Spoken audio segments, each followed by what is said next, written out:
बड़े अफसरों की मनमानी और खराब सुविधाओं को लेकर पिछले कुछ दिनों से बीएसएफ और सीआरपीएफ के जवानों की शिकायत मिलने के बाद सेना का एक जवान भी सामने आया है। वीडियो में लांस नायक यज्ञ प्रताप सिंह ने अपने बड़े अफसरों पर खुद को प्रताड़ित करने के आरोप लगाए हैं। एक एप्लीकेशन लिखा था कि सेना में ऐसा नहीं होना चाहिए कि जवान जो फाइटर सोल्जर हैं वो अधिकारियों के सहायक है, अब उनके मेम साहब कुत्ते टालाना बूट पालिश जैसी संबंधित कार्रवाई बंद होनी चाहिए। इस बात को लेकर वहाँ से जब प्रतिक्रिया यहाँ पे आई कि क्या हो रहा है, जवान जो बोला वो सही है या गलत है, उसके ऊपर अगर सही है तो कार्रवाई करके उसको सही जवाब दीजिए। सेना के इस जवान ने सीधे प्रधानमंत्री से अपील की है कि वो इस मामले में दखल दें, क्योंकि उसने चिट्ठी लिखकर कोई गलत काम नहीं किया है। इस बीच सेना की ओर से इस वीडियो पर जवाब आ गया है।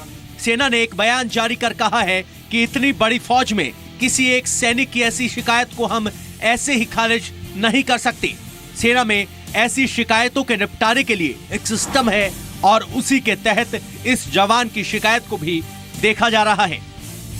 Anyone, irrespective of rank, service, can use these mechanisms for putting in whatever they wish to write into these letter boxes so that the grievances reach directly to me and through me these can be addressed। इससे पहले CRPF के जवान जीत सिंह का video सामने आया था। इसमें जवान ने प्रधानमंत्री से गुजारिश की है कि पैरामिलिट्री फोर्सेस के जवानों को भी वो सारी सुविधाएं मिलनी चाहिए जो सेना के जवानों को मिलती हैं। इनका दर्द है जब इनके भी जवान सरहद पर गोली खाते हैं, देश के भीतर आतंकवादियों और माओवादियों से लड़ते हैं, तो फिर सुविधाओं के मामले में उनके साथ भेदभाव क्यों किया जाता है। इसी तरह बीएसएफ के एक जवान तेज प्रताप यादव का वीडियो भी सोशल मीडिया पर वायरल हो रहा है, जिसमें उसने जवानों को मिल रहे खाने का वीडियो बनाया था। मैं अभी सुबह का आपको नाश्ता दिखाता हूँ। ये जड़े हुए पराठे सिर्फ और चाय का गिलास और कुछ नहीं, ना अचार ना जाम ना बटर, कुछ नहीं। ये है 29/29 BSF का जवानों का नाश्ता। अब आप बताइए क्या ऐसा खाना खा के जवान ड्यूटी कर सकते हैं? सवाल यह है कि नियम और कायदे के पक्के जवानों को सोशल मीडिया पर अपने पोस्ट क्यों डालने पड़ रहे हैं? जब सरकार और सेना जवानों को हर तरह की तमाम सुविधाएं दे रही है, तो उनकी तकलीफ सोशल मीडिया पर वीडियो की शक्ल में वायरल क्यों हो रही है? तेज प्रताप यादव, जीत सिंह या यज्ञ प्रताप सिंह जैसे जवानों की तकलीफ को कम करने के लिए आखिरकार क्या ऐसे कदम उठाए जा सकते हैं? इसी सवाल पर सबसे बड़े एनालिसिस के लिए सीधे चलते हैं जी बिजनेस स्टूडियो।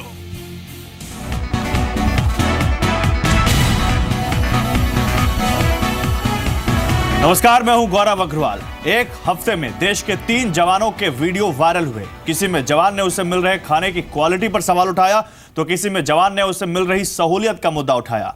तो सेना के एक जवान ने अब अपने अधिकारियों पर आरोप लगाया कि जवानों से अफसर बूट पॉलिश तक करवाते हैं। सेना के जवान के वीडियो के बाद आर्मी चीफ ने प्रेस कॉन्फ्रेंस में देश के जवानों को संदेश दिया कि सोशल मीडिया की जगह अपनी तकलीफों को लेकर वो सीधे उनसे संपर्क करें। सवाल है कि आखिर इन तीनों जवानों को अपने दर्द बताने के लिए सोशल मीडिया का सहारा क्यों लेना पड़ा? क्या वाकई सरहद की हिफाजत करते जवानों को कोई तकलीफ है जिसे तुरंत दूर करने की जरूरत है? और क्या जवानों पर भारी है अफसरशाही? इसी पर बात करेंगे आज बिग स्टोरी बिग डिबेट में। इस पर बात करने के लिए मेरे साथ कुछ खास मेहमान हैं। मेरे साथ इस डिबेट में जुड़े हुए हैं इस वक्त आर.के. मल्होत्रा साहब, डिफेंस एक्सपर्ट। मेरे साथ इस वक्त काम्या मल्होत्रा हैं, स्पोक्स पर्सन कांग्रेस की, और मेरे साथ विक्रम सिंह साहब हैं, former director general of police Uttar Pradesh. मेरे साथ थोड़ी देर में इस पैनल में retired major general Vishambar Dayal साहब जुड़ेंगे, chairman national council on defence and aerospace. और मेरे साथ इस डिबेट में Gopal Krishna Agrawal, spokesperson BJP जुड़ेंगे। आप सभी लोगों का स्वागत है। लेकिन मल्होत्रा साहब, आर.के. मल्होत्रा साहब, आपके पास सबसे पहले आऊंगा सर, और सबसे पहले आपसे जानना चाहूंगा कि एक के बाद एक, पहले पैरामिलिट्री फोर्सेस के 2 वीडियो, बीएसएफ और सीआरपीएफ, और अब एक आर्मी के जवान का वीडियो।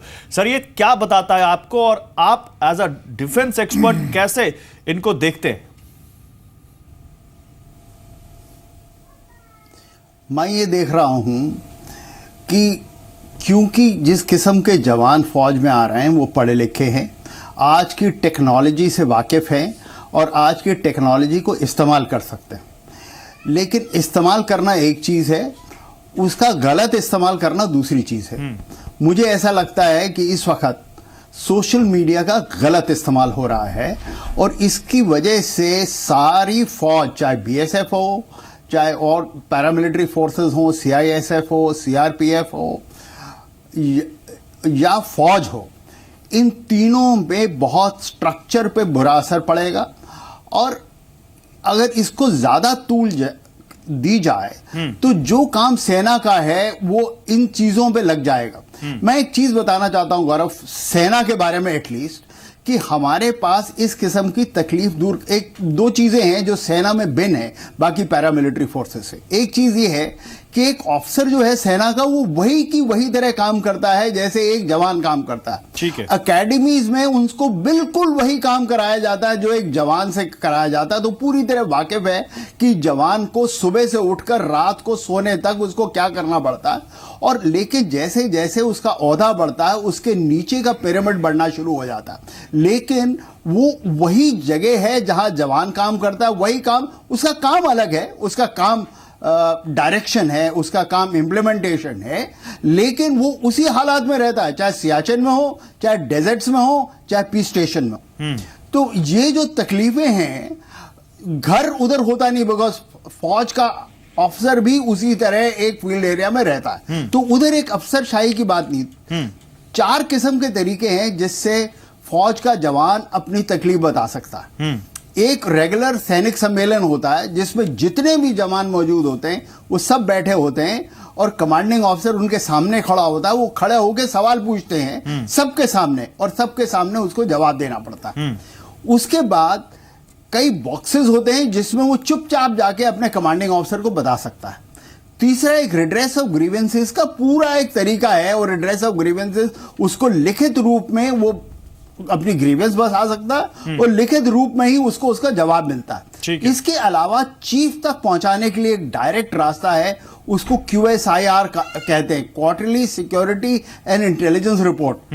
अगर कोई इस किस्म की तकलीफ हो तो वो एक और तरीका है जिससे डायरेक्टली सबसे ऊपर तो आप ये कह रहे हैं लेवल पे सर, तो आप क्या ये कह रहे हैं कि सेना में जवानों की दिक्कतों को एड्रेस करने के लिए एक पर्याप्त सिस्टम है?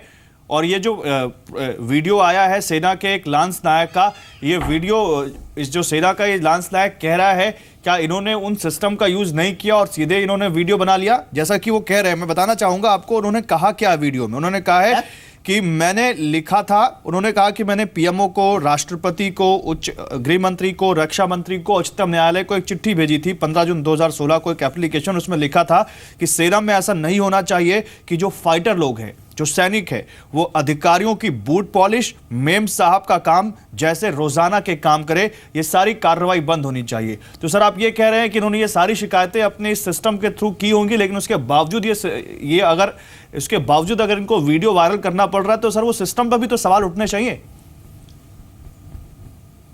ये गौरव, ये गलत बात है। इसने अपने सिस्टम का कभी बिल्कुल इस्तेमाल नहीं किया। नहीं तो प्रधानमंत्री जो बेचारा बैठा हुआ है, जिसके पास पूरे देश का उसने सब कुछ देखना, उसके पास भेजेगा, वो क्या करेगा? अल्टीमेटली वो इसके सिस्टम के थ्रू ही करेक्ट कराएगा। राष्ट्रपति को लिखेंगे तो वो क्या करेगा? सुप्रीम कमांडर है, लेकिन वो इसका निवारण नहीं कर सकता। निवारण सिस्टम ही करेगा, स्ट्रक्चर ही करेगा। और इसने उस स्ट्रक्चर का बिल्कुल इस्तेमाल नहीं किया, बिल्कुल इस्तेमाल नहीं किया। अगर सिस्टम का इस्तेमाल किया होता किसी भी तरीके से तो हो ही नहीं सकता कि इसके कष्ट का निवारण ना हो। ठीक है, मैं जनरल विक्रम सिंह आपके पास आऊंगा सर। और कुछ एक चीजें हैं, ठीक है सर, मैं आ रहा हूं। विक्रम सिंह साहब हमारे साथ हैं। कुछ एक चीजें हैं जो जवान को एक सहायक के रूप में करनी पड़ती लड़ाई के हालत में। लड़ाई के हालत में अगर ऑफिसर अपनी छोटी छोटी चीजें ये अपने आप करता रहेगा तो जो जवान उसके नीचे हैं, 115 जवान एक कंपनी कमांडर के नीचे हैं, 953 जवान जो एक कमांडिंग ऑफिसर के नीचे हैं। ठीक है, मैं आऊंगा आपके पास, लेकिन जो ये सवाल उठा रहे हैं वो लगता नहीं कि लड़ाई की कंडीशन में मेम साहब का रोजाना का काम या हाउसमेट का काम क्या लड़ाई के दरमियान जो सवाल उठा रहे हैं, लगता नहीं कि उस दरमियान के सवाल हैं। मैं आ रहा हूं सर, मैं आ रहा हूं सर। विक्रम सिंह साहब मेरे साथ हैं, मैं उनसे थोड़ा बात करता हूं। विक्रम सिंह साहब, आप भी इस देश के सबसे बड़े सूबे की पुलिस फोर्स के मुखिया रहे हैं सर, और शायद वो इस देश की नहीं बल्कि कई देशों की पुलिस फोर्स से बड़ी फोर्स, विश्व की सबसे बड़ी पुलिस फोर्स, विश्व की सबसे बड़ी पुलिस फोर्स। और सर उसमें भी बहुत सारे जवान होंगे और उसमें भी कुछ जवानों को ऐसी दिक्कतें हुई होंगी। सर आपको क्या लगता है, एक मुखिया होने के नाते इस वक्त क्या किया जाना चाहिए अगर ऐसी शिकायतें आपके पास आती तो? गौरव जी, सबसे पहले हमें ध्यान देना चाहिए कि फौज की एक कहावत है, there are no bad soldiers, there are only bad generals. फौज में बुरे सिपाही नहीं होते हैं, खराब जनरल्स ही होते हैं। अगर किसी ने कोई शिकायत की है उसको बहुत गंभीरता से लेना चाहिए, क्योंकि ये सिपाही हमारे जूनियर कलीग्स नहीं, ये हमारे संतान की तरीके से हैं। और अगर किसी को कोई भी पीड़ा है तो उसको एड्रेस करना हमारा प्रथम कर्तव्य है, उनकी सुख सुविधा का ध्यान रखना। अगर कोई चीज़ आती है, मल्होत्रा साहब ने बड़ी माकूल बात कही, सैनिक सम्मेलन, रिड्रेसल ऑफ ग्रीवांसेस, शिकायत पत्र पेटिका, ये सब व्यवस्थाएं हैं, लेकिन कितनी बार हमने उसको गंभीरता पूर्वक देख करके खुद उनके निस्तारण में कार्रवाई की है, दोषियों को दंडित किया है, क्योंकि ये पूरी प्रक्रिया बनी हुई है कि इसके ऊपर you have to be cruel to be kind. अगर किसी ने सिपाहियों की हक तलफी की है, उनका हक मारा है, क्या हमने अधिकारियों को दंडित किया है? दिखाई ये पड़ रहा है कि शायद दंड की प्रक्रिया जब आती है तो हम थोड़ा उसमें उदार हो जाते हैं और वो दंड नहीं देते जिसके कि दोषी अधिकारी होते हैं। पहले जब टेक्नोलॉजी नहीं थी तो गुमनाम दरखास्तों की प्रक्रिया थी। गुमनाम, आपने देखा कि इस तरीके की बातें आई हैं, तो ये परंपरा थी, गुमनाम दरखास्तों की जांच नहीं की जाएगी। और अब चूंकि सोशल मीडिया आ गया है तो सोशल मीडिया का दुरुपयोग हो रहा है। यहां तक मैं मल्होत्रा साहब की बात से बिल्कुल सहमत हूं, लेकिन जांच होनी चाहिए। अगर आरोप सत्य पाए जाएं तो कठोरतम कार्रवाई होनी चाहिए, चाहे उसमें डिसमिसल ही क्यों ना हो। लेकिन अगर हमारे चैनल का इस्तेमाल नहीं हुआ है, जो वांछित चैनल है, और उसको हमने नजरअंदाज करके सोशल मीडिया में भड़काव में आकर के गवर्नमेंट सर्वेंट कॉन्डक्ट रूल्स का उल्लंघन करते हुए किया है, तो जिसने भी उल्लंघन किया है एस्टैब्लिश नियमावली का, उसके खिलाफ भी वही कार्रवाई होनी चाहिए जिसने नियमावली तोड़ी है। और अगर इन तीनों वीडियो को देखें सिलसिलेवार ढंग से सर, तो जैसा पहले बीएसएफ का वीडियो था, उसके बाद सीआरपीएफ का वीडियो और अब आर्मी का वीडियो, तो जो बीच में सीआरपीएफ के वीडियो आया था, जो जीत नाम के एक जवान ने पोस्ट किया था, उसमें बहुत सारे पॉलिसी मैटर्स भी उठाए गए। वो वीडियो भी दिखा रहे हैं हम उस जवान का, जो जिस जवान ने ये वीडियो पोस्ट किया था। मेरे साथ इस वक्त बीजेपी के गोपाल कृष्ण अग्रवाल भी जुड़ चुके हैं। काव्य मल्होत्रा, मैं आपके पास आता हूं, लेकिन गोपाल कृष्ण अग्रवाल, जीत ने बहुत सारे कुछ ऐसे सवाल उठाए जो सीधे सीधे सरकार से पूछे जाने चाहिए। पेंशन को लेकर उन्होंने पहला सवाल किया कि जब आर्मी को पेंशन है तो हमें पेंशन क्यों नहीं है, क्योंकि 2004 के बाद भर्ती हुए जवानों और अफसरों को सीआरपीएफ में पेंशन नहीं मिलती। वहां पर कंट्रीब्यूटरी पेंशन की सुविधा है, आर्मी की तरह पेंशन की सुविधा नहीं है। और वो कह रहे हैं कि जब हम गोली खाते हैं, जब हम माओवादियों से भिड़ते हैं, तो हमें ये सुविधा क्यों नहीं दी जा रही। तो ये सवाल आपसे भी बनता है सर। देखिए, आर्मी, ये बॉर्डर सिक्योरिटी फोर्स, सीआरपीएफ, ये जो पैरामिलिट्री फोर्सेस हैं, या इनके रोल को कोई कम आंकना बिल्कुल भी ऐसी कोई बात ही नहीं है। ये तो इतना जितना बड़ा त्याग ये सब लोगों का देश के लिए है, वह बहुत महत्वपूर्ण है। और उसका पूरा तरीके से उस जज्बे का, उनके त्याग का, उनकी मुसीबतों का सब जानकारी प्रधानमंत्री खुद ले रहे हैं, और पूरी तरह से अपने होम मिनिस्टर राजनाथ सिंह जी भी, तो पूरा एक्शंस करना। और अल्टीमेटली एक इंस्टीट्यूशन है, ये सारे जो हैं, जो इंस्टीट्यूशन चल रहे हैं इतने सालों से, उस इंस्टीट्यूशन की अपनी वर्किंग भी है, और इनके डिमांड है कुछ जो कई तरह के हैं, जायज़ भी हैं, कुछ डिमांड ऐसे हैं जायज़ होने के बाद भी कुछ लिमिटेशंस हैं सरकार की, तो उस तरफ बढ़ रहे हैं। और सारी चीज़ जैसे OROP की लागू किया, और भी कई तरह के, अगर आप पिछले 2.5-3 साल से देखें तो डिफेंस प्रिपेयर्डनेस में अल्टीमेटली मनोहर पर्रिकर जी ने इतनी चीजें की हैं। उनके कई साल के प्रोक्योरमेंट के परचेजेस पेंडिंग पड़े हुए थे, चाहे उनके आधुनिकीकरण की बात हो। आप हथियार खरीदिए और आप खाना खाने को नहीं दे पाए जवान को, तो हथियार का क्या फायदा? देखिए, आप कंक्लूड नहीं करना चाहिए। नहीं, मैं आपसे क्या कह रहा हूं, देखिए, इसके ऊपर आर्मी चीफ ने भी कहा है, प्रधानमंत्री ने खुद ने भी संज्ञान लिया, होम मिनिस्टर ने भी लिया है कि इसकी पूरी जांच होगी। आप कंक्लूड कर लेना, सर जांच हो गई। अभी का अपडेट है, होम मिनिस्ट्री ने पीएमओ को रिपोर्ट किया है कि बीएसएफ की जवान में कुछ भी सब्सटेंशियल नहीं पाया गया। तो फिर अगर यह जांच है तो फिर आप इसको डिनाई नहीं कर सकते। देखिए, संवेदनशीलता और किसी की व्यक्तिगत डिमांड या आरोप और उसको आपको सेग्रीगेट करना पड़ेगा। अगर हम इस तरह की सिंसियरिटी नहीं रखेंगे, बहुत अच्छी बात तो है। मैं सीआरपीएफ सोशल मीडिया के बेस पे आप डिसीजन लेंगे क्या? मैं अब क्या मानूं कि सीआरपीएफ के बारे में, आर्मी के जवान के बारे में जो इस जवान ने जो वीडियो पोस्ट किया, इसके बारे में भी ऐसी जांचें होंगी? अब बिल्कुल जांच तो संज्ञान तो लेंगे ही ना। पीएमओ ने खुद ने सब मांगा है, तो अल्टीमेटली आप देखिए आइसोलेटेड केसेस को जनरलाइज करना बहुत खतरनाक चीज है देश के लिए। ठीक है, उसमें जो उनकी चीजों को, जैसे आर्मी चीफ ने आज कहा है ना कि आपको जो शिकायत के तरीके हैं, अगर कोई शिकायत के तरीके में भी जवानों को कुछ कमी लग रही है तो उसको इंप्रूव करना आवश्यक है। लेकिन पब्लिक डोमेन में इस तरह जाने को खतरनाक मानते हैं हम। ये गलत हो या सही हो, इसकी बात नहीं है। ठीक है, लेकिन वो जवान ये कह रहे हैं कि जब हर जगह थक हार के उनकी शिकायत कहीं सुनी नहीं गई तो उनको थक हार कर सोशल मीडिया पे सहारा लेना पड़ा। आपके पास काम्या मल्होत्रा, ये बात मानते हैं हम सभी कि सोशल मीडिया के फायदे भी हैं और नुकसान भी हैं। सोशल मीडिया कई बार आपको लिए फायदेमंद भी होती है और कई बार देश की सुरक्षा से जुड़े सेंसिटिव मसलों पर नुकसानदेह भी हो सकती है। लेकिन जिस तरह से सोशल मीडिया के इन 3 जवानों ने सहारा लिया, और जैसा कि बीएसएफ के जवान की तो होम मिनिस्ट्री ने कह भी दिया कि इसमें कुछ सब्सटेंशियल नहीं है, लेकिन सीआरपीएफ और आर्मी के जो जवान सामने आए हैं, क्या आपको लगता नहीं कि अब वक्त आ गया है कि देश के जवान की एक बार फिर से यहां पर सुध ली जाए, उसके बारे में एक बार फिर से यहां पर बहस हो, पॉलिसी एक बार फिर से रिवाइज की जाए और उनको जो भी चाहिए, उनकी जो भी मांगे हैं, जो भी तर्क संगत मांगे हैं, उनको पूरा करने की कोशिश की जाए? नहीं, मैं ये मानती हूं, जब आपने कहा कि सोशल मीडिया का जो है दुरुपयोग भी हो सकता है और सदुपयोग भी हो सकता है, मतलब यहाँ ये जवान जो हैं बिल्कुल जैसे आपने ही कहा कि बिल्कुल थक हार के उन्होंने फिर ये बयान दिया। इसलिए मैं कह रहा हूं सोशल मीडिया का दुरुपयोग, क्योंकि अभी भी हम जी मीडिया इन वीडियोस की पुष्टि नहीं करता, किसी ने भी इन वीडियोस की पुष्टि नहीं की। मैं नहीं समझती कि दुरुपयोग नहीं, क्योंकि उस जवान ने ये कहा है कि हो सकता है कि मेरे सीनियर्स की वजह से मुझे पनिशमेंट भी मिले। आप पूरा बयान सुनिए बीएसएफ के जो जवान जिन्होंने मैंने पूरे सुने, तीनों सुने। अब वो जो खाने की बात वो कर रहे हैं, जरा सा मैं उस पे आती हूँ। आप तीनों बिल्कुल वही मैं कह रही हूँ कि अगर if they have retorted to this, इसका मतलब कि कोई बहुत ही मजबूरी होगी। उन्होंने सारी चिट्ठियां भी लिखी हैं, सारे कंप्लेंट्स भी करे हैं, लेकिन फिर भी नहीं सुनवाई होगी ना, इसलिए उन्होंने आके इस तरह से बयान दिया है। Otherwise this is not a normal procedure. तो आप किसको जिम्मेदार मानती है, अगर आपकी बातों को भी माने काम्या जी, तो आप किसको जिम्मेदार मानती हैं कि अगर इस तरह से मजबूर होकर सोशल मीडिया पर इन जवानों को अपनी दिक्कतों को बताना पड़ा लोगों को? नहीं, जैसे भाई मजबूरी में ही किया होगा उन्होंने ना, ऐसा तो आप बिल्कुल इस बात को नाकार तो नहीं सकते हैं कि बिल्कुल उसमें कुछ बात नहीं है। लेकिन अगर हम पहले से, जैसे जो इन्होंने कंप्लेन किया है अपने खाने को लेकर, ये तो बहुत ही गंभीर बात है।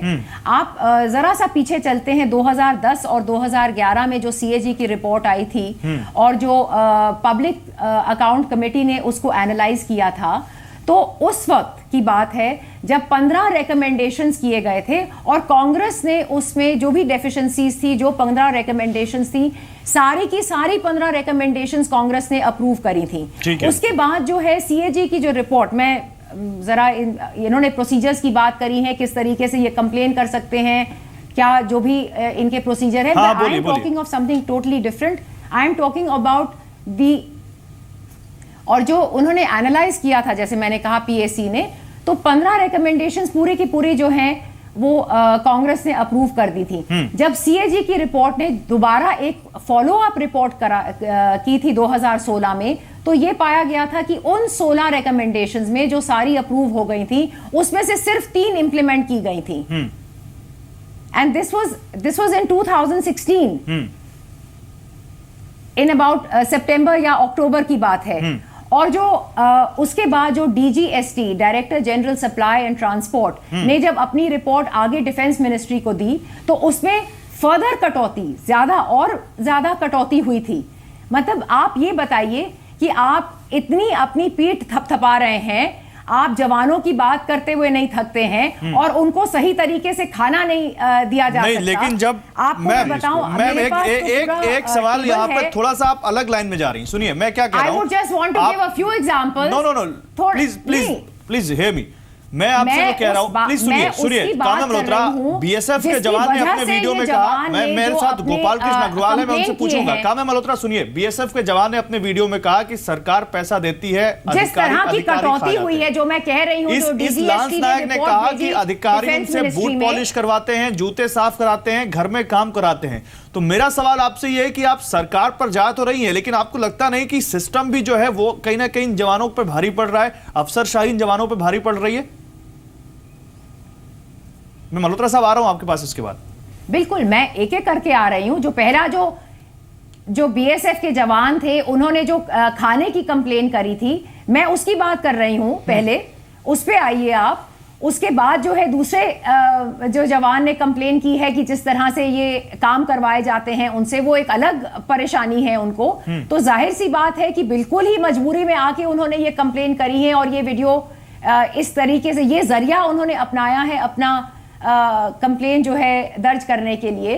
उनकी जो वाइफ है उनका इंटरव्यू आप सुन लीजिए, और आज आप ये नाकार रहे हैं इन बातों को और कह रहे हैं कि बिल्कुल इसमें कोई there is no truth in this, it is wrong. नहीं तो किस पे भरोसा करेंगी? जांच हो गई, जांच में कहा गया कि बीएसएफ वाले मामले में कुछ भी सही नहीं था, अभी 2 मामले अभी सामने आए हैं, उनकी जांच होनी बाकी, तो भरोसा किस पर करेंगी? मैं आपके पास आऊंगा आर के मल्होत्रा साहब। सर, ऐसा तो हम भी नहीं कह सकते, इतनी बड़ी आर्मी है, लाखों जवान हैं इसमें, कहीं ना कहीं किसी लेवल पर तो दिक्कतें आती होंगी, और उनको उन दिक्कतों को दूर करने के लिए आर्मी में एक सिस्टम भी होगा। लेकिन सर, अभी अगर देखें, आज की पोजीशन देखें, तो वाकई कहीं ना कहीं जिस तरह से एक के बाद एक वीडियो है, देश में एक मैसेज ये जा रहा है कि कहीं ना कहीं हमारे जवानों को उन जिसके लिए वो डिजर्व करते हैं उससे कम सुविधाएं, उससे कम चीजें मिलती हैं, और कहीं ना कहीं वो अपने आप से भी लड़ते हैं और देश के लिए भी लड़ते हैं। तो सर, आपको लगता है कि क्या यहां पर जवानों के लिए एक बार फिर से, चाहे वो पैरामिलिट्री हो चाहे आर्मी का हो, एक बार फिर से कुछ उनको और सुविधाएं और ऐसी सहूलियतें देने की जरूरत है जिसके बाद ये दिक्कतें दूर हो?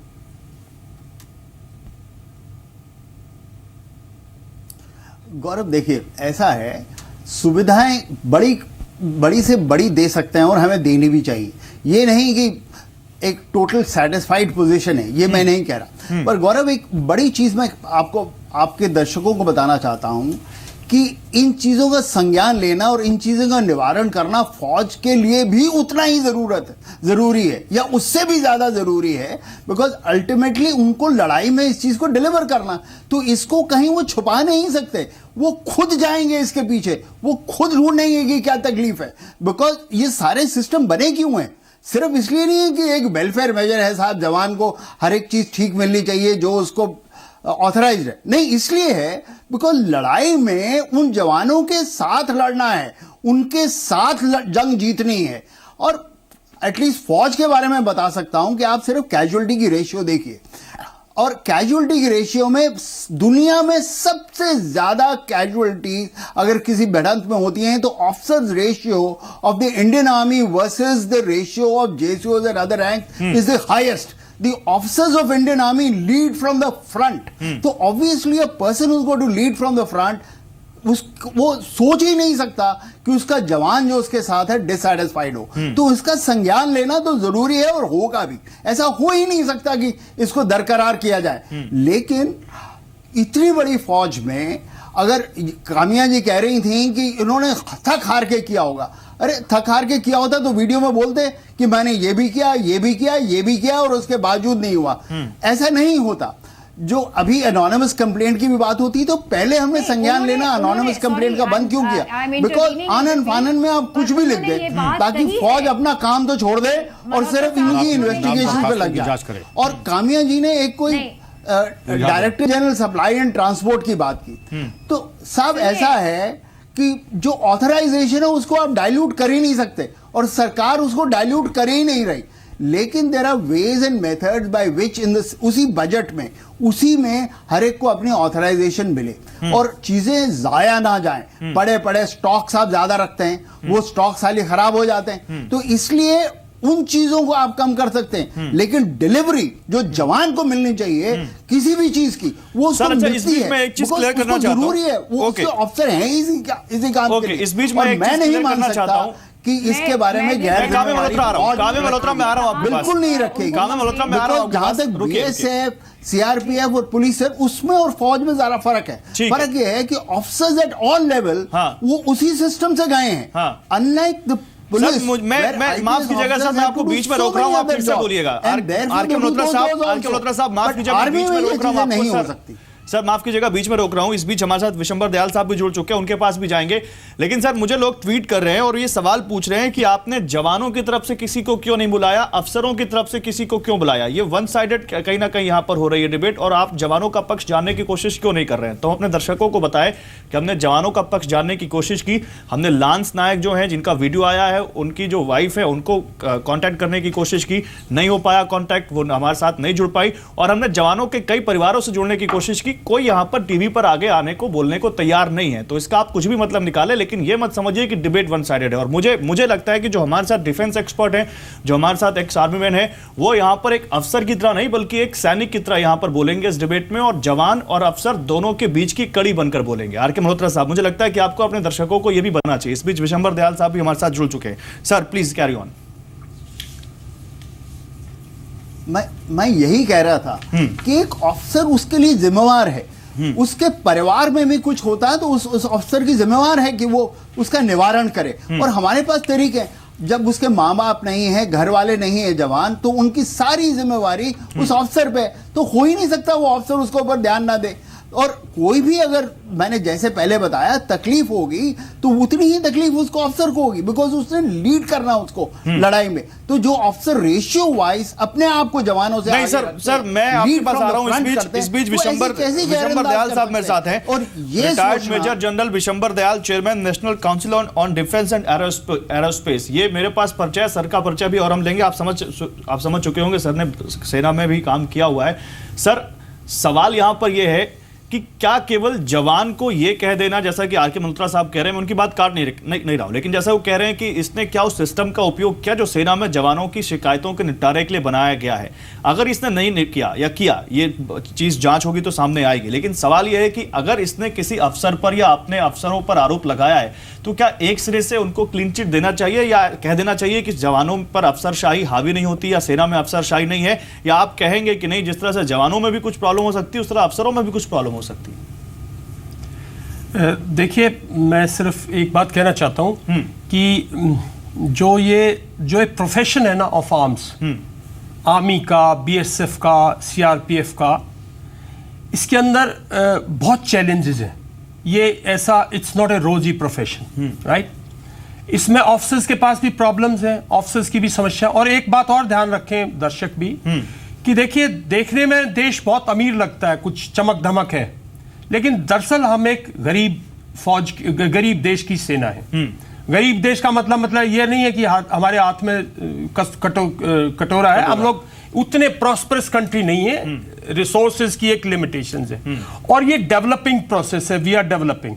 और हमारी एक ऐसी आर्म फोर्सेज हैं पूरे वर्ल्ड में जो कि बॉर्डर पर पीस होते हुए फुली डिप्लॉयड हैं, आर्मी भी, बीएसएफ भी, जो लार्ज नॉर्थ और नॉर्थ ईस्ट में और काफी अंदरूनी छत्तीसगढ़, झारखंड में सीआरपीएफ, बीएसएफ, जो कि देश की अंदरूनी प्रॉब्लम में ऑपरेशंस कर रहे हैं इस तहत। और एक बात का ध्यान रखो कि ऑपरेशंस 24/7 है, operations 30 days in a month है, और operation 12 months in a year है। बिल्कुल। इस दौरान काफी चैलेंजेस हैं मैनेजमेंट के, जो कि ऑफिसर्स के पास भी हैं, और जो मैं समझता हूं जवानों में भी काफी उसमें दिक्कतें आती हैं। दिक्कतें हैं, लेकिन मैं 2-3 चीजें आपको बताना चाहता हूं। हमारे यहां सिस्टम है रिपोर्टिंग का, हमारे यहां सिस्टम है फील करने का, पल्स लेने का कि जवान की क्या कंडीशन है।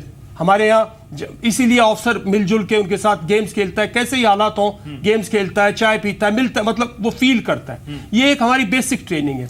इस दौरान अगर इस जवान के साथ जो इसने कुछ बोला है, अगर इसने रिपोर्ट की और मैं समझता हूं उस पर तवज्जो नहीं दी गई, तो इसके ऑफिसर्स के अगेंस्ट मैं समझता हूँ उसने तो कार्रवाई आरोप करनी लगा चाहिए। दिया कि उसके लिए कमेटी बिठाई जा रही है चार्जशीट करने के लिए, कोर्ट मार्शल के लिए कमेटी बिठाई जा रही है। मेरी केवल इतनी गलती है कि मैंने अपने ऊपर, मुझे जो दिक्कत हो रही थी उसके लिए पीएमओ को चिट्ठी लिख दी, उसके लिए राष्ट्रपति को चिट्ठी लिख दी और इसलिए मेरा कोर्ट मार्शल भी हो सकता है। उसने साफ साफ कहा अपने अपने देखिए, मैं इस पे मैं थोड़ा बोलूंगा आपको।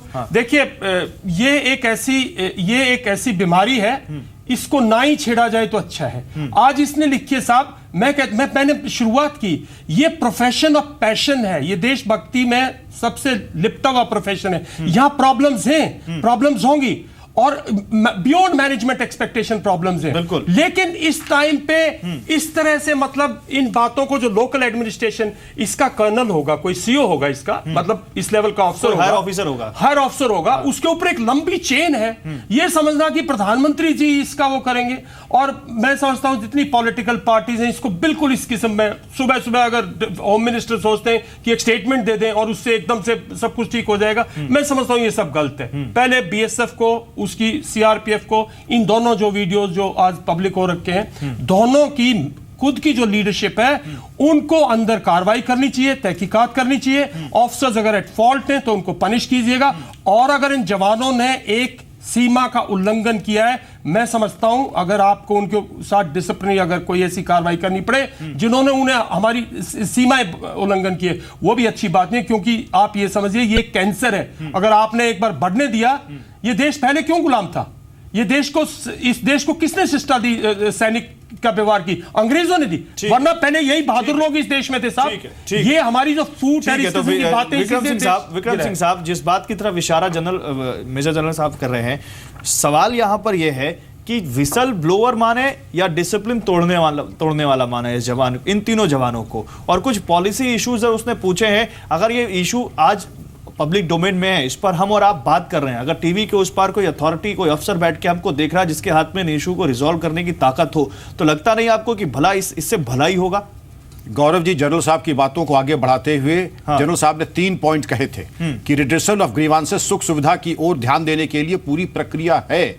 नंबर 2, उनको देखने के लिए अधिकारीगण अपने अधीनस्थ कर्मचारी नहीं, सहकर्मी के समान उनके साथ गेम्स में, उनके साथ अन्य प्लेटफॉर्म के ऊपर उनसे संपर्क रखते हैं। मैं इसको एक स्टेप और आगे बढ़ाता हूं, हर जगह यह भी परंपरा है कि अभी सूचना संकलन की मनोबल क्या है, a force marches on it's stomach, उनका खान पान क्या है, उनका मनोबल क्या है, और मनोबल को प्रभावित करने के लिए कोई ऐसी बिंदु तो नहीं है। इसकी अभी सूचना प्रत्येक सीओ, प्रत्येक एसपी, प्रत्येक अधिकारी प्रतिदिन लेता है। कहीं जरा सी भी खटखट कोई होती है तो अधिकारी सतर्क सजग होकर के प्रोएक्टिव कार्रवाई करके उसको निस्तारण करता है। लेकिन जनरल साहब की जो आखिरी बात है, अगर इस प्रकार की बात को बढ़ावा देंगे, अनर्गल बातों को, आपने अपने सिस्टम में दी हुई जो प्रक्रिया है उसका सर, आर्मी चीफ ने कहा है कि कमांड हेडक्वार्टर पे अब शिकायत पेटी लगाई जाएगी और आप चिट्ठी भेजिए, मैं खुद उन शिकायत पेटीज को खोलूंगा और उसके अंदर जो भी शिकायत होगी मैं बिना नाम बताए उन पर कार्रवाई करूंगा। ये सिस्टम सही है? ये सिस्टम हर जगह पहले भी था, पुलिस में भी है, कोई नया सिस्टम नहीं है ये हर जगह है। लेकिन आपको अगर अपने बारे में छपास या अपने चेहरे को देखने की तबीयत है, या आप समझते हैं कि इसके बारे में आप महिमा मंडित हो जाएंगे,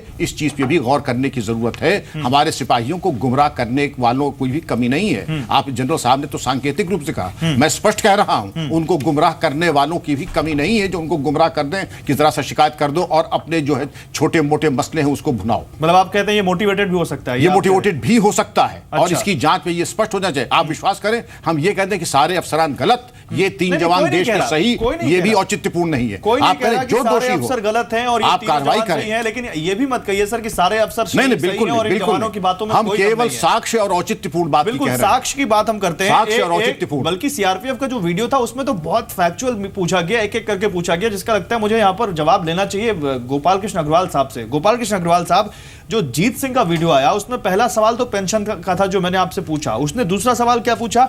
उसने पूछा कि एक्स सर्विसमैन कोटा क्या है। सेना से रिटायर जवानों को दोबारा काम करने के लिए केंद्र और राज्य सरकार तमाम रियायतें मुहैया कराती है। कुछ पदों में आरक्षण, उम्र और डिग्री में छूट के अलावा पूर्व सैनिकों को निजी सुरक्षा एजेंसियों का रजिस्ट्रेशन करने में भी सरकार मदद कराती है, लेकिन पैरामिलिट्री फोर्स के जवानों को ऐसा कुछ भी नहीं मिलता। अभी आप कह रहे हैं कि सब बराबर है, सब देश की सुरक्षा में लगे हुए हैं, सब देश के लिए अपनी जान यहां पर गंवाते हैं, तो सर इनके साथ ऐसा भेदभाव क्यों?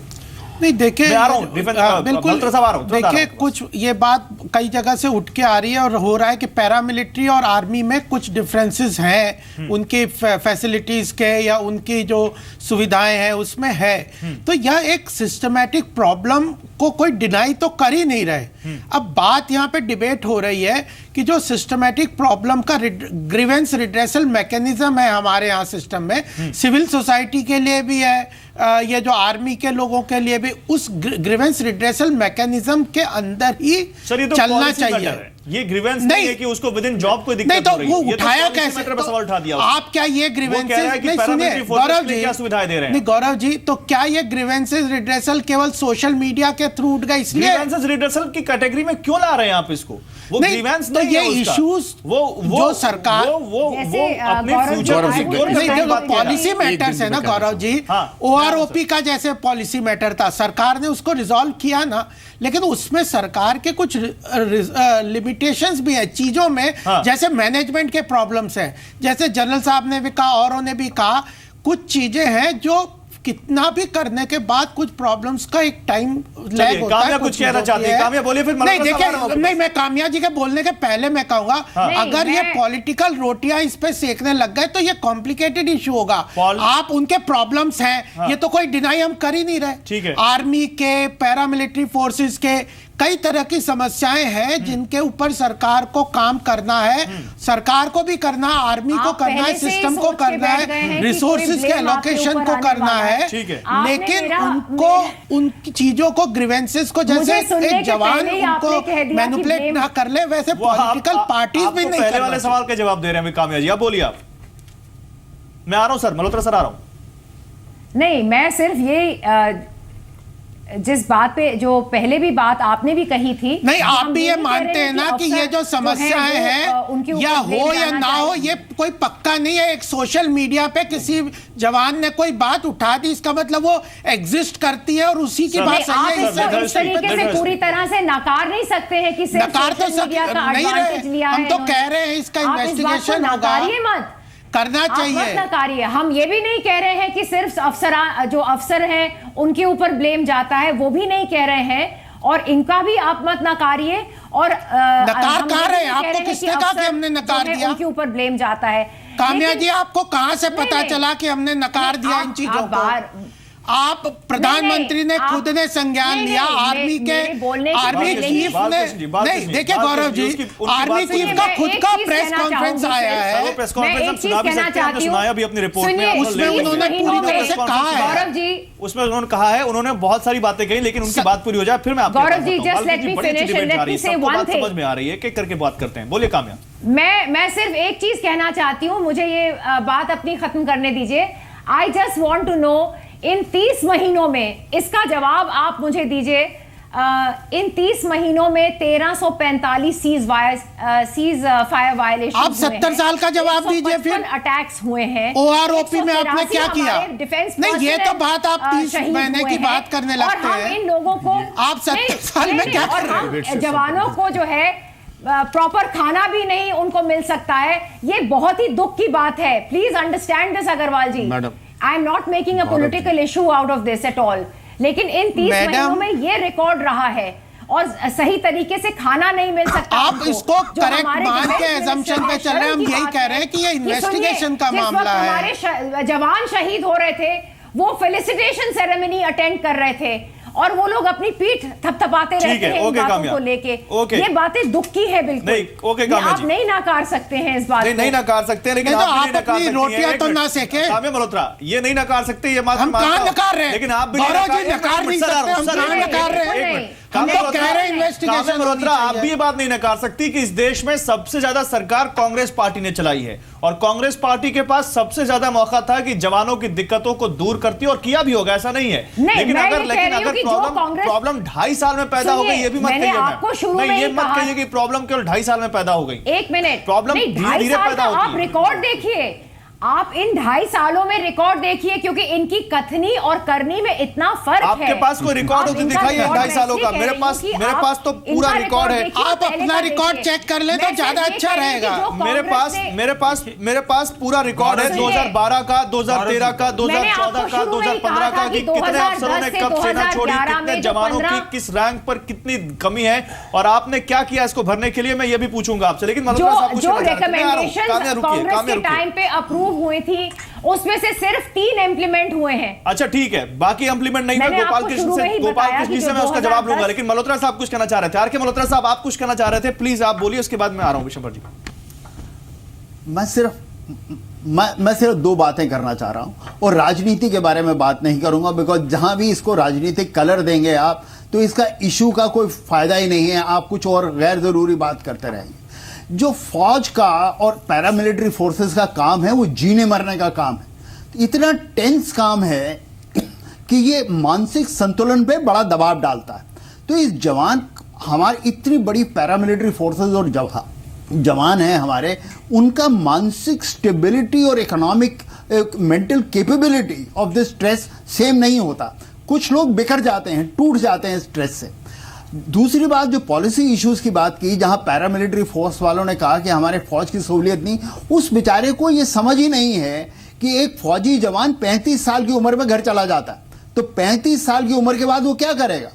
वेयर पैरामिलिट्री फोर्सेज एक सिविल इक्विवेलेंट है जहां वो काफी अरसे तक नौकरी कर सकता है। उसको समझाने की जरूरत है। तो ऑब्वियसली जायज है उसको पॉलिसी ये खराब है और फौज को आप ये सब, लेकिन मैं समझता हूं कि उसके लोग अगर वो स्ट्रक्चर को इस्तेमाल करता तो उसको समझा दे कि हम आपके लिए बहुत कुछ कर रहे हैं, लेकिन ये चीजें हैं जिसकी वजह से आप में और उसमें भेद है। लेकिन अगर वो स्ट्रक्चर का इस्तेमाल नहीं करेगा और वो सोचेगा कि सोशल मीडिया के थ्रू मैं माहौल को बिगाड़ना शुरू कर दूं, तो ऑब्वियसली जरूरी है कि उसको डिसिप्लिन किया जाए, उसको समझाया जाए कि ये कानून के खिलाफ है और ये कानून की धारा है जिसकी तुम तोड़ रहे हो। तो आज आप अगर कोई पुलिस में ट्रैफिक लाइन तोड़ता है उसको फाइन करते हो, तो जो इस किस्म का दायरा तोड़ेगा उसको, उसका भी संज्ञान लेना चाहिए। ये कह लेना कि यार 3 आदमियों ने कुछ कह दिया इसमें बहुत गड़बड़ है। जो हमारी प्री इंडिपेंडेंस ब्रिटिश टाइम से एक फौज की सिलसिला चल रहा है वो सब गलत है, बिकॉज एक जवान ने उंगली उठा दी पीस स्टेशन में बैठ के, जहां उसके पास और कोई टेंशन नहीं है, कुछ नहीं है, लेकिन ये चीजें सोचने के लिए उसको उकसाने वाले लोग हैं, माहौल उसको बिगाड़ने वाले लोग हैं, वो इसका फायदा उठाते हैं। तो हमारे दर्शकों को और जितने पढ़े लिखे लोग हैं हमको सोचना चाहिए पीसफुली, ऑब्जेक्टिवली। ये नहीं कि एक जरा सी बात होगी उसको एक राजनीतिक कलर दे दें आप। कि साहब मानेकशॉ साहब जब मरे थे, जो फील्ड मार्शल थे जिन्होंने हमें 71 की लड़ाई, कोई राजनीता नहीं गया उनके पास, कोई कुछ नहीं गया। तो इन चीजों को बवाल हम खड़ा कर सकते हैं, इसको एक राजनीतिक कलर दे सकते हैं। सर राजनीतिक कलर बिल्कुल नहीं देंगे, हमें जरूरत है राजनीतिक कलर बिल्कुल नहीं देंगे, लेकिन मैं फिर से उस सवाल पे आऊंगा। वो स्ट्रक्चर होना चाहिए। सर राजनीतिक कलर नहीं देंगे, लेकिन डिसिप्लिन का क्या एक लेवल या डिसिप्लिन की एक हद होनी चाहिए कि नहीं होनी चाहिए? वो मैं आ रहा हूं सर, वो इसलिए क्योंकि सर क्या आप इस चीज को विशंबर दयाल साहब से भी पूछूंगा, आपसे भी पूछूंगा और विक्रम सिंह जी से भी पूछूंगा, क्या इस चीज को, सर इस आरोप की जांच होनी चाहिए और क्या इस चीज को आप जायज ठहराएंगे कि कोई जवान बूट पॉलिश का काम करे, कोई जवान मेम साहब के साथ घर का काम करे? विशंबर दयाल साहब, फिर मल्होत्रा साहब आ रहा हूं आपके पास। देखिए ये गलत है और ये गैर कानूनी है। और एक आर्मी एक्ट सेक्शन 63 है जिसमें गुड ऑर्डर और मिलिट्री डिसिप्लिन है और अनलॉफुल कमांड का पूरी तरह डेफिनेशन है। इस किस्म की कमांड कोई देता है तो अनलॉफुल कमांड है। ठीक है, चलिए आपने बात कबूली, उसके खिलाफ कार्रवाई होगी। ये this is a laid down law. हां विशंबर दयाल साहब, देखिए ये देश जब बात चलती है लोग कहते हैं Hinduism is a way of life, है ना। देखिए साहब, सैनिक का जीवन is a way of life. जो लोग इस वे ऑफ लाइफ को समझते हैं, सैनिक एक परिवार है। मैं नहीं समझता कि आज के दिन भी इतने साल बाद भी हमारे अंदर कुछ ऐसे ऑफिसर्स हों जो कि ब्रिटिशर्स एरा के रौबक में रहते हो। नहीं, ऐसा नहीं है। अगर किसी के पास ये शिकायत है, अगर किसी ने ऐसा हुक्म दिया है और वो अगर किसी की नज़र में आया है, मैं समझता हूँ उसके खिलाफ आप कार्रवाई की। लेकिन जो फौज में दस्तूर है, जो चीज़ें लेट डाउन हैं, जो चीजें ऑफिसर और उसके सहायक के बीच में एक रिश्ता है, वो एक बहुत गहरा रिश्ता है। उसको जो लोग उसको नहीं समझते, जो लोग उस दायरे में कभी नहीं काम करते, वो उसको इस फौज में एक तरह से उस एक विश कन्या की तरह काम करने की कोशिश करते हैं। मेरा अपना मानना यह है, देखिए हम लोग बार बार ये बात कहते हैं कि जो फौज का जो तरीका है अंदर काम करने का, उस तरीके में जब तक आप रहिए, या तो आप फॉरेन की तरह रहिए, हर आदमी 5 साल, हर भारतवासी वहां 5 साल नौकरी करेगा, समझेगा, बाहर आके भी उसकी बात करेगा। आज बात करने के लिए पॉलिटिकल पार्टीज को भी मैं तो समझता हूं ऐसी डिबेट में पता नहीं क्या बोल रहे हैं लोग। ना तो ये 2.5 साल में फूंक मार के कुछ कर पाए हैं, और ना ये कह सकते कि उन्होंने 70 साल में कुछ नहीं किया। हमारी फौज, हमारी सीआरपीएफ, बीएसएफ एक डेवलपमेंट, एक प्रोसेस के थ्रू, कैपेबिलिटी बिल्डिंग के थ्रू स्लोली बिल्ड हुई है। उसमें हमारी लिविंग कंडीशंस इंप्रूव हुई हैं over a period of time. उसमें हमारी तनख्वाहें भी इंप्रूव हुई हैं, ऐसी बात नहीं है। उसमें हमारे वेपन्स हैं उनकी भी इंप्रूवमेंट हुई है, और हमारी जो आधुनिकता है वो हमें भी छू के गई है। इस लेवल पे नहीं हुई जिस लेवल पे हर आदमी चाहता है, उसके कुछ और कारण हो सकते हैं, लेकिन इस चीज को मैं समझता हूं, इस डिबेट से ऐसी चीजों को देश में मैं क्या कहना चाहता हूं, विक्रम सिंह साहब आपसे इसका जवाब लूंगा। सर, इस देश के हर देशवासी को आर्मी पर नाज है, हम अपनी आर्मी पर गर्व करते हैं, चाहे वो अफसर हो और चाहे एक जवान हो।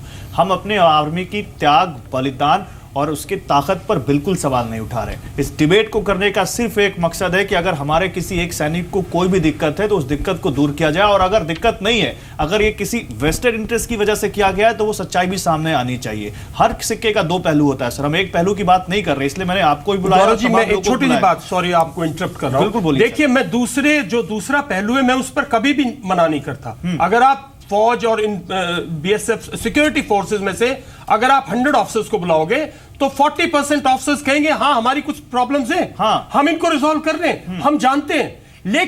लेकिन हर बात को देखो, हर एक लेवल है। जैसे अब आपने कहा, चीफ साहब ने कहा, मैं खुद एक सजेशन बॉक्स रखूंगा, कंप्लेंट बॉक्स रखूंगा। साहब, हर बटालियन लेवल पे कंप्लेंट बॉक्स जब से मैं यंग ऑफिसर था, जब से मैंने सेना, जब से मेरे बाप दादा इस फौज में आए, कंप्लेंट सिस्टम है। हमारे यहाँ सजेशन बुक्स हैं, हमारे यहाँ हर एक लेवल पे समाधान करने का एक हमारे पास प्रोसीजर है, एक हमारे पास ऑर्गेनाइजेशन है।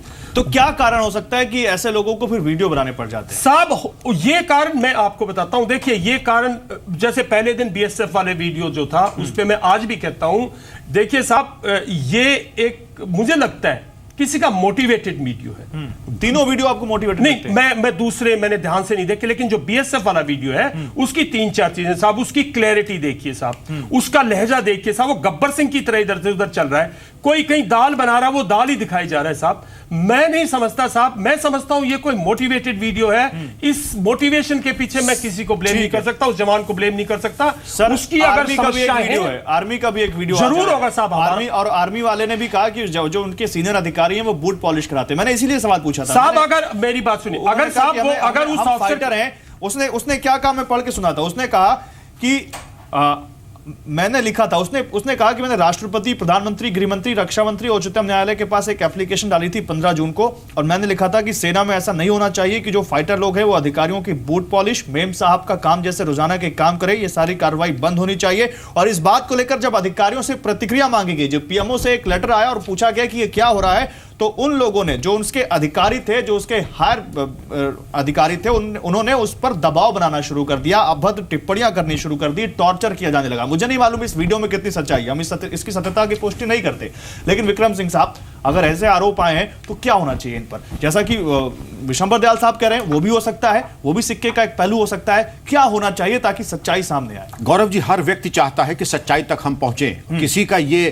भावार्थ नहीं होगा कि हम सच्चाई को पे ऊपर पर्दा डालें, लेकिन हम इसको देख लें कि एज गवर्नमेंट सर्वेंट्स, एज वर्दीधारी, हमारे फंडामेंटल राइट्स और हमारी जो मौलिक अधिकार हैं उसमें हल्के से नियंत्रण है। हम किसको किस प्रक्रिया से जा सकते हैं यह भी बिल्कुल निहित है। क्या चीज गैर कानूनी है, जनरल मल्होत्रा साहब ने बताया, यह गैर कानूनी है, यह नहीं हो सकता है। Misuse of manpower, जनशक्ति का दुरुपयोग नहीं हो सकता। अगर होता है तो इसके बारे में आर्मी की पूरी बहुत बड़ी चेन है, अधिकारियों की बहुत बड़ी चेन है जो हस्तक्षेप करेगा। या तो हम ये मान लें कि जितने भी वरिष्ठ अधिकारी हैं भ्रष्ट और निकम्मे हैं, वो इस प्रकार की चीजों में हस्तक्षेप नहीं करेंगे, वो भी कपोल कल्पित। हमारी best fighting force in the world है, उसमें बहुत अच्छे अधिकारी हैं जिन्होंने देश के लिए जान दी। आपने पहले अपने संबोधन में कहा था कि हमारी फौज, हमारे वर्दीधारी काबिल इज्जत और काबिल एहतराम है। पूरा देश उनको सैल्यूट करता है। इसीलिए करता है क्योंकि हमारे अधिकारियों में गुणवत्ता है। इस प्रकार की शिकायत आती तो जांच जरूर होनी चाहिए, लेकिन जब प्रक्रिया मौजूद है, जनरल साहब ने, विशंबर जी ने जो कहा कि शिकायत पेटिका हमारे यहाँ बहुत पहले से, जब मैं नौकरी में तब भी शिकायत पेटिका थी, तब भी रजिस्टर्स थे, तब भी सम्मेलन होते थे,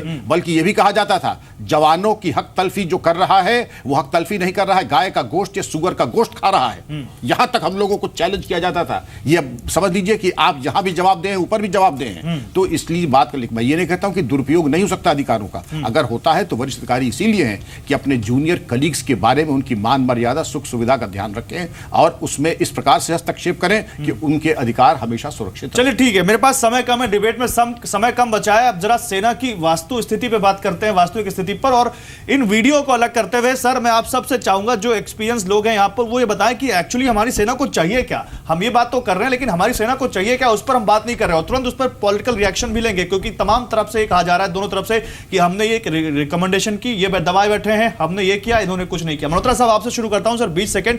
सर क्या चाहिए आज हमारी आर्मी को जिससे हमारा जवान भी खुश रहे, हमारा अफसर भी खुश रहे और हमारा देश भी सुरक्षित रहे? मैं सिर्फ यही कहूंगा, आपसे 20 सेकंड से भी कम लूंगा, कि हमारा जो काम है अगर हम उस काम करने के लिए सक्षम हो जाए और जो हमारी ज़रूरत है ताकि हम वॉर में डिलीवर कर सकें, अगर वो मिल जाए तो हमारी सेना खुश है, उसके अफसर खुश हैं, उसके जवान खुश हैं। लेकिन आज की हालत ये है कि जो हमें चाहिए वो हमें मिल नहीं पा रहा, बिकॉज देश इतना जुगाड़ ही नहीं कर पा रहा कि हमें जो ज़रूरत है वो हमें मिले। ठीक है, विशंबर दयाल साहब। देखिए, पहली चीज तो मैं कहूंगा हमें सबसे पहले पैरिटी चाहिए, इज्जत चाहिए। हम फौज में इसलिए गए थे ना कि सिर्फ रोजी रोटी, हम लोग बहुत काबिल स्टूडेंट्स थे, फौज में इसलिए गए थे कि हमें पैरिटी चाहिए, इज्जत चाहिए।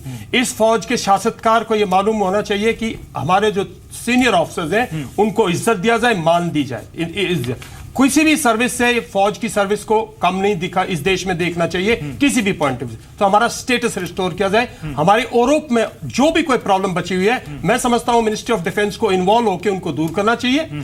और जो हमारी मॉडर्नाइजेशन है उसको इस बहाने से नहीं टालना चाहिए कि देश में पैसे की कमी है उसकी, क्योंकि वो हमारी जरूरत नहीं है, वो इस देश की जरूरत है। ये देश चारों तरफ से दुश्मनों से घिरा हुआ है, दुनिया में आज अनस्टेबिलिटी है। हमारी कैपेबिलिटी बिल्डिंग जो है वो सिर्फ हमारी डिफेंसिव, एक हमारी सीमा को डिफेंड करने की और अंदरूनी प्रॉब्लम्स को डिफेंड करने की है। हमारे अंदर बहुत बड़ी मानव शक्ति है, हम दुनिया में फैले हुए, हमारा एंटरप्रेन्योर चारों तरफ गया हुआ। Modernisation is the need of the hour. और एक बात कहूं, हस्तक्षेप कम करो प्लीज डिफेंस फोर्सेस के अंदर, stop meddling, political interference should be absolutely. क्या ये हो पाएगा कामे Malhotra? I personally feel modernisation and stop interference, complete interference. और मॉडर्नाइजेशन हो, जवान को सारी सुविधाएं मिले, सोने से लेकर लड़ने तक। They are very capable people. Leave it to senior officers. They are very capable. क्योंकि आज सरकार में नहीं है, कल हो सकता है सरकार में आए, इससे पहले भी सरकार में रहे। तो क्या ये मिलेगी सुविधाएं हमारे जवान को, और क्या सेना हमारी इस तरह की हो पाएगी? आपको लगता है ऐसा? Don't undermine our senior hierarchy. It is bad for the country. It is bad for our morale. Sir, आप जिस इशू की तरफ इशारा कर रहे हैं, मैं इशारे नहीं करता, मैं स्पष्ट बात करता हूं। फिर हम डिबेट कर नहीं पाएंगे, समय नहीं है उस पर हम जाएंगे। लेकिन कामे मल्होत्रा, मैं सिर्फ इतना कहना चाहूंगी कि सरकार को अपनी कथनी में और करनी में बिल्कुल फर्क नहीं रखना चाहिए। और जब आप सरकार कह रही है तो आप ये भी ध्यान रख रही है कि आप भी कभी सरकार में होते हैं या रहे हैं या हो सकते हैं। मैं जी मैं अभी बात हम अभी प्रेजेंट की कर रहे हैं। हाँ। तो let us talk about what is the issue at the moment. और अभी जो जैसे मैंने पहले भी कहा कि आंकड़े बता रहे हैं और ये बात स्पष्ट है जल्दी मैम, बिल्कुल समय नहीं, जल्दी कितनी हमारे जवान शहीद हुए हैं, कितने अटैक्स हुए हैं, और हम इन लोगों को और हम अपने गोपाल कृष्ण अग्रवाल, फाइनल क्वेश्चन आपसे। सरकार आपकी है, वो तो कह रही है इसमें जो सरकार होगी उसी सवाल पूछे जाएंगे। कोई एक जवान का वीडियो है, चाहे 4 वीडियो और है, वीडियो मैटर नहीं करता, इनको नकार भी नहीं सकते हैं। मुद्दा जो उठाया जा रहा है, क्या ये सारा मुद्दा सुलझाया जाएगा? जो काम्या कह रही है वो भी हो पाएगा? देखिए, हमारा मानना है कि पैरामिलिट्री और आर्मी एक इंस्टीट्यूशंस है, इंडिविजुअल्स नहीं है केवल, ये इंस्टीट्यूशंस है और उस इंस्टीट्यूशन के कुछ प्रक्रियाएं हैं, उनको हमने संभाल के रखना चाहिए, उनको प्रमोट करना चाहिए और ग्रीवेंसेस और ये जो इंडिविजुअल प्रॉब्लम्स है उसी के अंदर करना चाहिए। जो इनकी डिमांड है OROP की जरूर सॉल्व होनी चाहिए। जो बचे हुए और भी मॉडर्नाइजेशन पे भी हम प्रिपेयर कर रहे हैं। मॉडर्नाइजेशन ऑफ आर्मी बहुत जरूरी है, उसके लिए प्रॉपर रिसोर्सेज देना है और उसके लिए बजट प्रोविजन भी करने। हो गया है विक्रम सर। अंतोगत्वा जो स्थान शरीर में प्राण का है वही फौज में मनोबल मोराल का है। जो चीज मोराल को ऊंचा उठाए उसको बल देना और जो कम करे उसको निरस्त कर देना, उसको समाप्त कर देना, यह हम सबका कर्तव्य है। चलिए, बहुत शुक्रिया आप सभी लोगों का, बहुत शुक्रिया हमारे साथ जुड़ने के लिए। और एक बार फिर से कहें, इस देश की सेना पर हमें गर्व है। हम अभिमान से कहते हैं कि हम भारत में रहते हैं, क्योंकि भारत की सेना इस देश की नहीं बल्कि दुनिया की सबसे अच्छी सेनाओं में से एक है। और किसी सैनिक पर, किसी अफसर पर हम कोई सवाल नहीं उठा रहे। सवाल हम उस सिस्टम को उठा रहे हैं, उस करप्शन को उठा रहे हैं जिससे हमारा एक जवान भी जूझ रहा है। अगर हो सकता है, अगर ऐसा है तो, और हो सकता है कि ऊपर हायर लेवल पर भी कोई अफसर भी उससे जूझ रहा हो, वो खत्म किया जाना चाहिए। अफसरशाही में मतलब नौकरशाही, ब्यूरोक्रेसी या करप्शन अगर है तो उसको हटाइए। सेना पे हमें कोई यहाँ पर शक नहीं है, सेना हमेशा हमारे लिए ऊपर रही है। बिग स्टोरी बिग डिबेट में आज बस इतना ही। नमस्कार।